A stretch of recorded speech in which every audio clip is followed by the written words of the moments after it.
Praise the Lord. சங்கீதம் 8 இன்றைக்கி நம்ம பார்க்க போகிறோம். சங்கீதம் 8 என்ன சொல்லுது?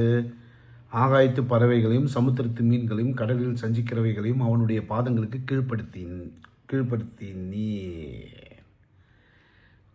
இந்த இடத்துல கீழ்ப்படுத்தி நீர் அப்படின்னா நம்ம தேவன் நாம் பயன்படுத்தி கொள்வதற்காக தேவன் நம்மளுக்கு அந்த மாதிரியான ஒரு சூழ்நிலையை அமைத்துக் கொள்வோம். பயன்படுத்தி கொள்வது என்றால் இன்றைக்கி இருக்கிற விஷயத்தோடு ஒப்பிட்டு நம்ம பார்க்கணும். அதுதான் இதில் ரொம்ப இம்பார்ட்டன்ட். பயன்படுத்தி கொள்ளுங்கள். எதை பயன்படுத்தி கொள்ளுங்கள்? ரோல்ஸ் ராயல்ஸ் காரை பயன்படுத்தி கொள்ளுங்கள். எதை பயன்படுத்தி கொள்ளுங்கள்? iPhone 16 Pro Maxஐ பயன்படுத்தி கொள்ளுங்கள். உலகத்தில் இருக்கக்கூடிய அதிகமாக பயன்படுத்தக்கூடிய யூடியூபை தேவ செய்தியை தருவதற்காக அனைவரும் ஒரே செகண்டில் அப்லோடான அடுத்த நிமிஷம் உலகம் முழுவதும் தேவ செய்தியை கேட்க, வேதத்திலிருந்து போதிக்கப்படும் வேத வார்த்தைகளை தேவ செய்தியை கேட்கும்படியாக மக்கள் பயன்படுத்தக்கூடிய அந்த பொதுவான சாஃப்ட்வேர், யூடியூப் போன்ற சாஃப்ட்வேர்ஸை மூலியமாக தேவனுடைய நாமத்தை உலகத்திற்கு சொல்லுங்கள். ஸோ பயன்படுத்தி கொள்ளுங்கள் என்றால் என்ன? பயன்படுத்தி கொள்ளுங்கள் என்றால் தேவன் நமக்கு தந்ததை நம்ம ரிசீவ் பண்ணோம். அப்போ தேவன் நமக்கு தந்த பாதங்களுக்கு கீழ்ப்படுத்தினார். அது சாதாரணமாக கூட சொல்ல பாருங்கள். பாதங்களுக்கு கீழ்ப்படுத்தி கொள்ளுங்கள். ஆகாயத்து பறவைகளின் சமுத்திரத்து மீன்களின் கடல்களின் சஞ்சிக்கிறவைகளையும் அவனுடைய பாதங்களுக்கு கீழ்ப்படுத்தினீர். எங்கள் ஆண்டவராகிய கர்த்தாவே உங்களுடைய நாமம் பூமி எங்கும் எவ்வளவு மேன்மை உள்ளதாக இருக்கிறது. ஆண்டவராகிய கர்த்தர் நம்மளுக்கு அவருடைய நாமத்தின் மூலியமாக பாதங்களுக்கு கீழ்ப்படுத்தினார். எல்லாத்தையும் ஆண்டு கொள்ளுங்கள், எல்லாத்தையும் பயன்படுத்தி கொள்ளுங்கள். சரி, ஃபார்முலா ஆஃப் த டீ சிம்பிளாக சொல்கிறோம். பால் வாங்குங்க, பாத்திரத்தில் ஊற்றுங்க, கேஸ் ஆன் பண்ணுங்கள், டீ தூளை போடுங்க, ஃபில்டர் பண்ணுங்கள். சுகர் வேணால் சுகர் போடுங்க, சுகர் வேணான்னா சுகர் போடாதீங்க. டீயை பயன்படுத்தி கொள்ளுங்கள். அருமையான டீயை சாப்பிடுங்க, சூப்பராக ஜம்முன்னு ஒரு டீ. அதே காஃபி, அதே ஃபார்முலா. டீக்கு பதில் காஃபி தூள். So the formula of making a tea அப்படின்னு ஒன்று ஆண்டவர் கொடுத்துருக்கிறார். அதன்படி தான் நம்ம டீ சாப்பிட முடியும், அதன்படி தான் நம்ம காஃபி சாப்பிட முடியும். ஃபார்முலா ஆஃப் ஏர்னிங்ஸ் மணி, மல்கியா 3:10 என்ன சொல்லுது? முதலாவது தேவனுடைய ராஜ்யத்தையும் அவருடைய நீதியும் தேடுங்கள். உனக்கு பணம் வேணுமா? ஏசப்பாவை முதல்ல கூடு. அவர் பணம் தருவாரா? கண்டிப்பாக தரமாட்டார். அப்போ என்னதாங்க தருவார்? ஞானத்தை தருவார். ஞானம்னா என்ன? ரோட் சைடில் 1000 ரூபாய்க்கு சம்பாதிச்சு கொண்டிருக்கின்ற ஒரு சாதாரணமான ஒரு நபர் ரோட் சைட் கடை போட்டிருக்கிறார். அவர் தசமபாகம் போடுறாருன்னு வச்சுங்க. 1000 ரூபாய்க்கு 100 ரூபா போடுறார். சில ஆண்டுகள் அல்லது சில மாதங்கள் கழித்து அவருடைய இருதயத்திலே ஒரு விஷயத்தை ஆண்டவர் பதிவு பண்ணுவார். எப்படின்னா, நம்ம ஏன் இப்படி இருக்கிறோம்? இந்த ரோட் சைட் கடையை 10க்கு 10 கடையாக நம்ம ஏன் குரோ பண்ணக்கூடாது அப்படின்னு அவர் தான் நினைப்பார். ஆனால் ஆண்டவர் தான் அதை நினைக்க வைப்பார். அங்கே தான் மேட்ரு.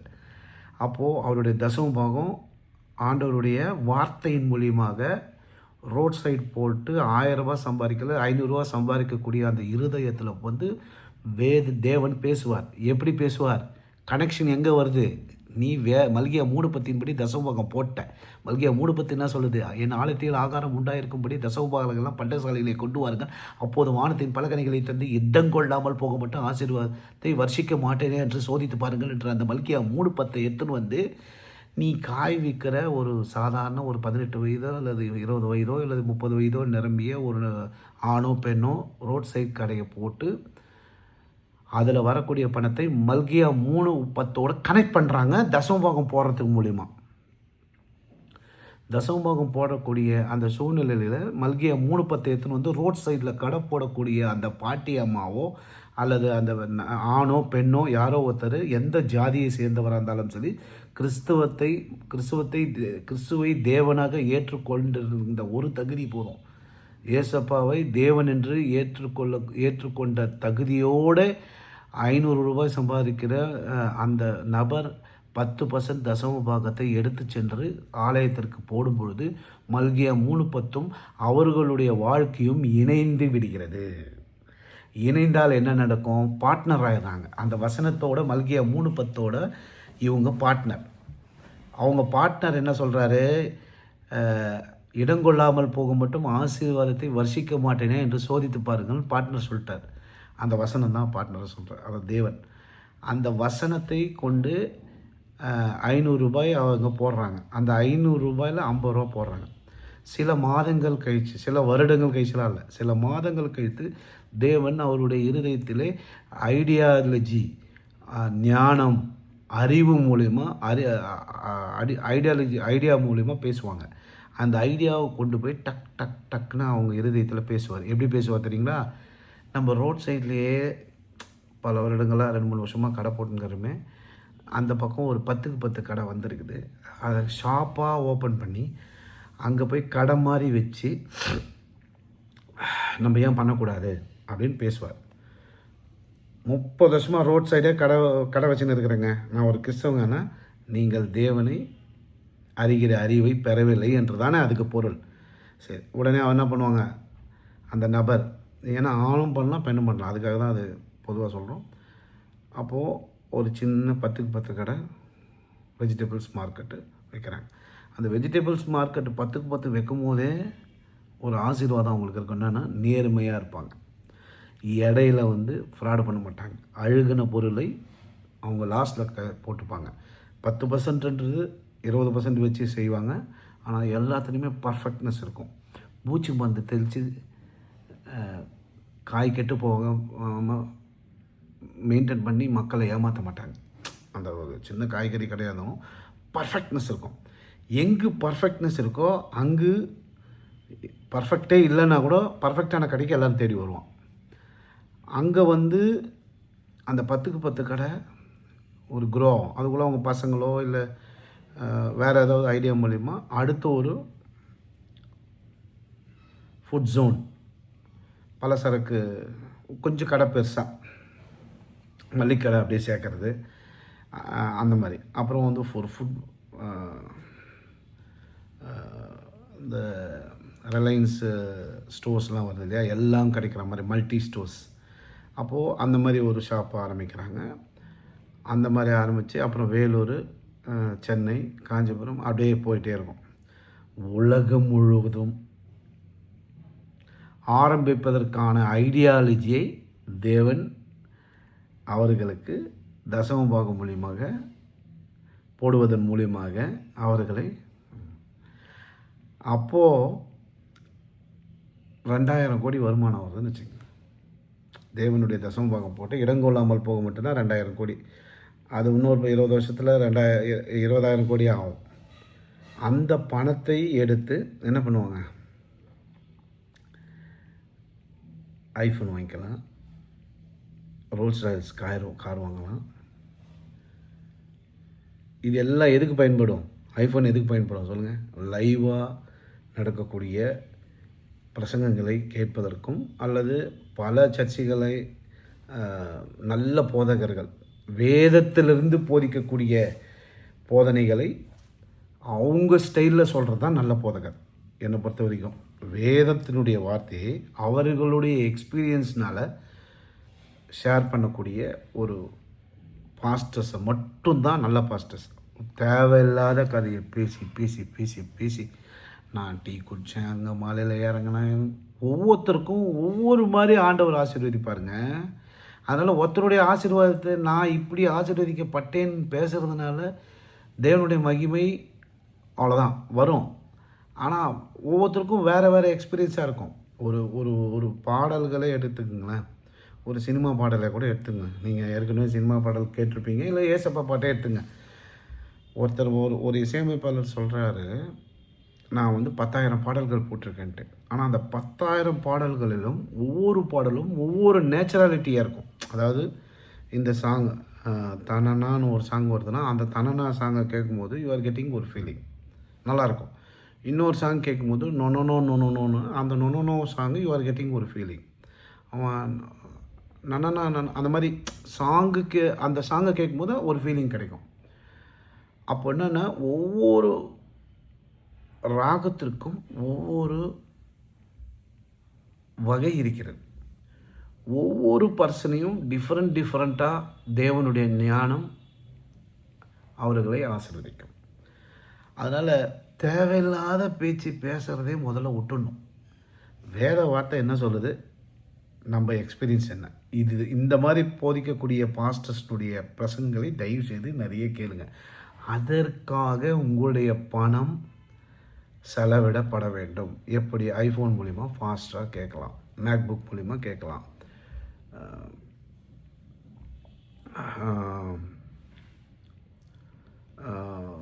அந்த மாதிரி கேட்டுக்கலாம்.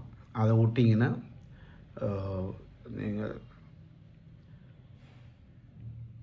நீங்கள் உங்களுடைய எக்ஸ்பீரியன்ஸையும் ஷேர் பண்ணலாம்.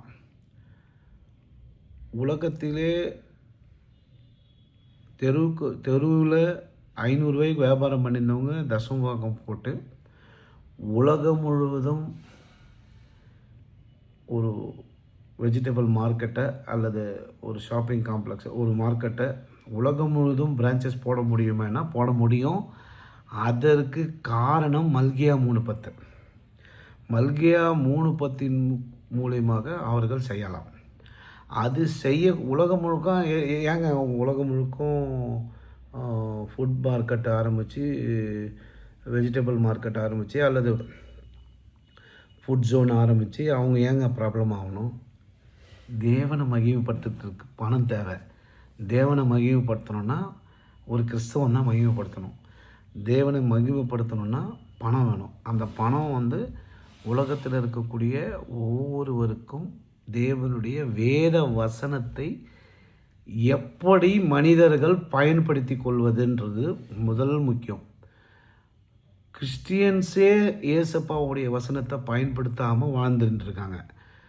அதில் இருக்கக்கூடிய ஒவ்வொருவரும் தேவனுடைய வசனத்தை பயன்படுத்தக்கூடிய ஒரு சூழ்நிலை ஏற்படுமே ஆனால் அங்கு தேவனுடைய வெற்றி வெளிப்படும். தேவனுடைய வெற்றி வரும் பொழுது ஒவ்வொரு சாங் எப்படி இன்றைக்கி ஒவ்வொரு படத்துலேருந்து 5 பாட்டு ரிலீஸ் ஆகிட்டே இருக்கு இல்லையா, அது மாதிரி ஒவ்வொரு மாதமும் அல்லது ஒவ்வொரு வருடமும் பல்லாயிரக்கணக்கான சாட்சிகள் எப்படி தேவன் என்னிடத்தில் பேசினார்ன்றத ஸ்டோரி இல்லைன்னு சொல்கிறாங்கல்ல டைரக்டர்ஸ், ஸ்டோரியில் கதைலாம் திருட்டுப்படுதுன்னு, ஸ்டோரி இல்லைன்னு சொல்கிறாங்கல்ல. ஒவ்வொருவரையும் என்னென்ன டைப்பாக தேவன் ஆசீர்வதிச்சார், எந்த வசனத்தின் மூலியமாக இவர் இவ்வளோ பெரிய வெற்றியை எடுத்துக்கொண்டார், அந்த வசனத்தை நீங்கள் எப்படி பெற்றுக்கொள்வது, அந்த வசனம்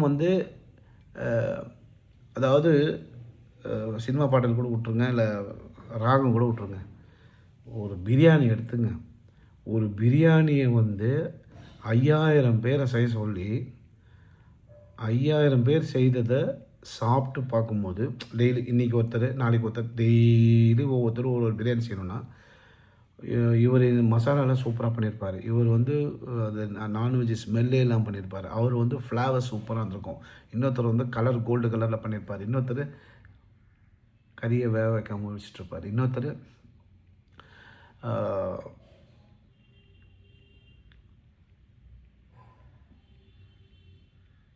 சூடு அதிகமாக பண்ணியிருப்பார், இன்னொருத்தர் ஏலக்காய் அதிகமாக போட்டிருப்பார். ஒவ்வொருவருக்கும் தேவனுடைய ஆசீர்வாதம் வகை வகையாக கிடைக்கும் அவங்க எக்ஸ்பீரியன்ஸில். இதை உலகத்தில் இருக்கக்கூடிய எல்லா சினிமா தேட்டர்லையும் படமே எடுத்து போடலாம், எப்படி தேவன் இவரை ஆசீர்வித்தார். அதான் அதுக்கு மல்கியா 3:10க்கும் அவர்களுடைய வாழ்க்கையிலே நடந்த விஷயத்தை ஷேர் பண்ணுவதற்கு சினிமா தேட்டரில் இடம் இருக்காது. அவ்வளோ சாட்சிகளை உலகம் முழுவதும் தேட்டர்ஸில் ரிலீஸ் ஆகணும். எல்லாரும் ஃபேமிலியாக போய் தேவன் சாட்சியாக எடுத்த தேவன் அவர்களுக்கு பேசின அந்த கதையை படமாக்கப்பட்டு அதில் பாட்டோடன் அதில் அந்த படத்தை உலகம் முழுவதும் ரிலீஸ் பண்ணி எல்லா லாங்குவேஜிலையும் எல்லா கிறிஸ்தவர்களும் அந்த சாட்சி என்கின்ற படத்தை பார்த்து ரசித்து அவர்களும் தேவ வார்த்தையிலே அவருடைய வாழ்க்கைகளை மேன்மைப்படுத்தி கொள்ள, அவர்களும் அவர்களுக்கு உண்டான பாதையிலே குரோவாக தேவனுடைய வசனத்தை பெறணும். இப்படியான ஒரு விஷயம் நடக்கணுமே ஆனால் ஒவ்வொரு சக்ஸஸ்ஃபுல் பர்சனுக்குள்ளேயும் மில்லியன்ஸ் ஆஃப் மணி இருந்துச்சுன்னா அவர்களிடத்திலே தேவன் எப்படி அதை பேசினார் என்பதை தத்ரூபமாக படமாக்கப்பட்டு உலகம் முழுவதும் சாட்சிகளை வெள்ளிக்கிழமை ரிலீஸ் பண்ணலாம். அந்த தேட்டர் நடப்பதற்காக உலகத்தில் இருக்கக்கூடிய எல்லா கிறிஸ்டியன்ஸும் அந்த மூவியை விசிட் பண்ணுவாங்க. தேவனுடைய வார்த்தையை மகிமைப்படுத்துவதற்காக தான் பிக் ஸ்க்ரீன். ஒரு தனிப்பட்ட ஹீரோவை ஒரு தனியாக ஒரு நபர் வந்து ஒரு கதையை பிடிச்சி, ஒரு இசையமைப்பாளரை பிடிச்சி, ஒரு டைரக்டரை பிடிச்சி படம் பண்ணி போட்டு அது மக்களுக்கு பிடிச்சா அவன் பாஸ், மக்களுக்கு பிடிக்கலன்னா அவன் ஃபெயிலு அப்படின்றது ஒரு சினிமா டெக்னாலஜியே இருக்குது. அதெல்லாம் கிடையாதுங்க. சினிமா டெக்னாலஜிக்கு தேவனுடைய ஆசீர்வாதத்தை பெற்றுக்கொண்ட ஒரு நபர் அந்த சூழ்நிலையை படமாக்கி அதை தேட்டரிலே லான்ச் பண்ணி எல்லா கிறிஸ்டியன்ஸும் அந்த படத்தை பார்த்து சாட்சியை மனதிற்குள் பதிய வைக்குவதற்கு மட்டும்தான் சினிமா. அதை விட்டுட்டு இவனுங்க மக்களுக்கு பிடித்த கதைன்னு தேடி தேடி தேடி பார்க்குறானுங்க, எங்கேயுமே கிடைக்காது.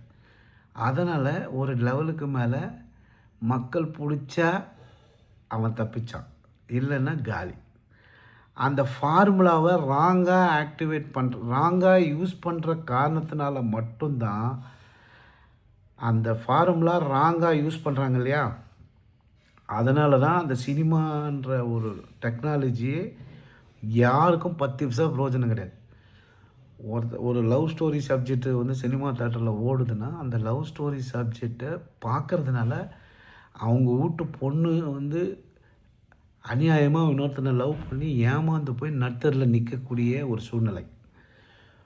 ஒரு சட்டவிரோதமான ஒரு படத்தை எடுக்கிறாங்க அப்படின்னா அதில் ரவுடி சித்தம் மனசில் பதிவு வச்சு ரவுடி ஆகிறதுக்கான சூழ்நிலையை க்ரியேட் பண்ணக்கூடிய அந்த படத்தில் வர பாடல்களை கேட்கும்பொழுது சந்தோஷமாக இருக்கும், கேட்டு முடித்த பிறகு 10% பிரயோஜனம் இல்லாமல் இருக்கும்.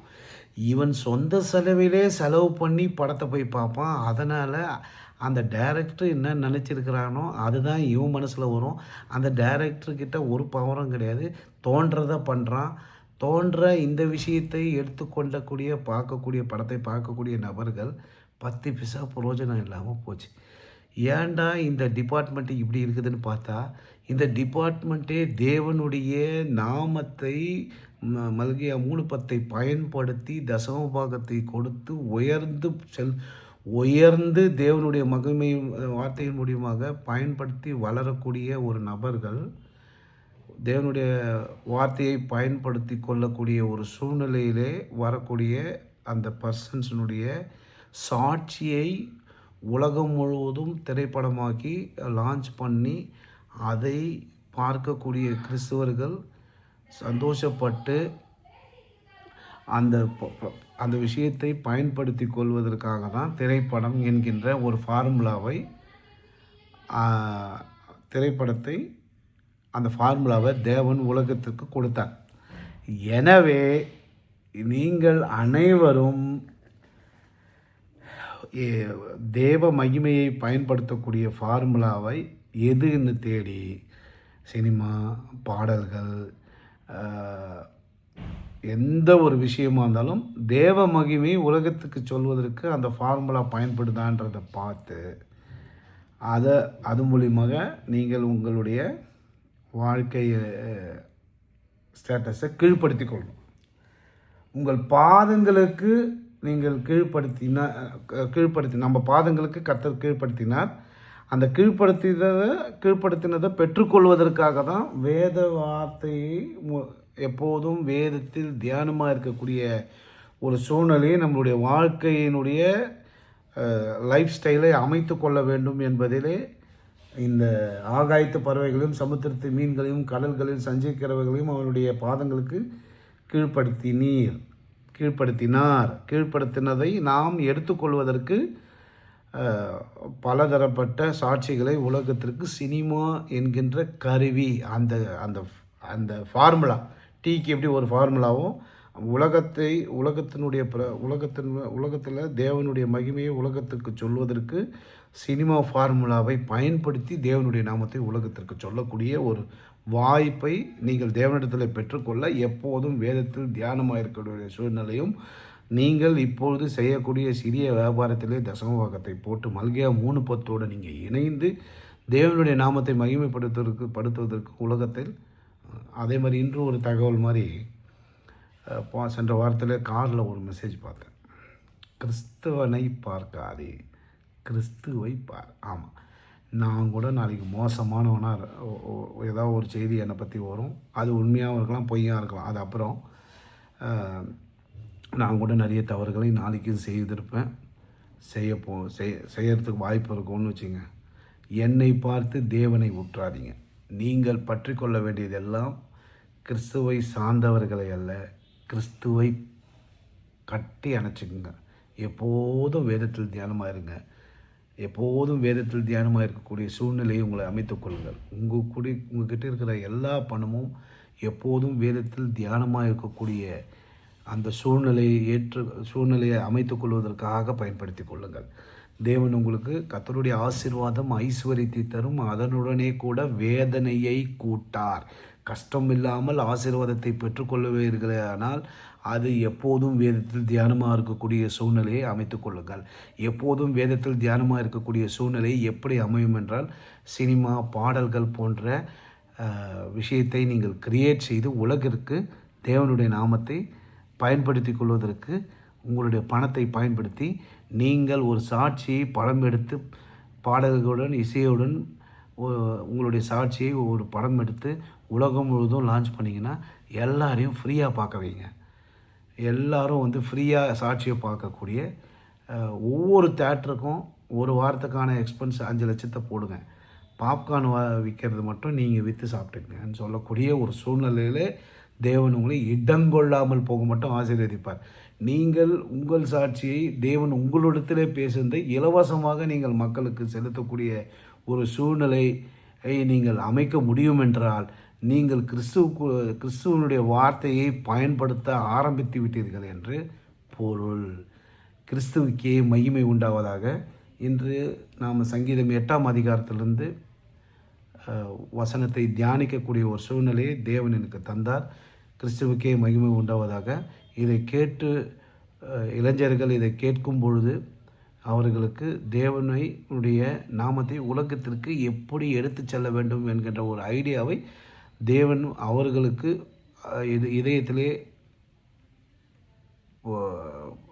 இதயத்தில் பேசக்கூடிய ஒரு சூழ்நிலையை அமைச்சு தாங்காண்டவரே. பில்லி கிரஹாம் போன்ற பிரசங்கியார்களுடைய வாழ்க்கை வரலாற்றை யூடியூப்பில் அவர்கள் கொடுத்த பிரசங்கத்தை ஒரு ரெஃபரன்ஸாக நீங்கள் பயன்படுத்தி கொள்ளலாம். ஏஎஃப்டி சர்ச்சில் இருக்கக்கூடிய பிரசங்கியார்களுடைய போதனைகளையும் அவர்களுடைய சிந்தனைகளையும் அவர்களுடைய வார்த்தைகளையும் நீங்கள் கேட்கலாம். நிறைய பைபிளை சார்ந்த பிரசங்கியார்களுடைய பிரசங்கத்தை நீங்கள் கேட்க வேண்டும். தேவனை வகை நீங்கள் தெரிந்து கொள்ள வேண்டும்.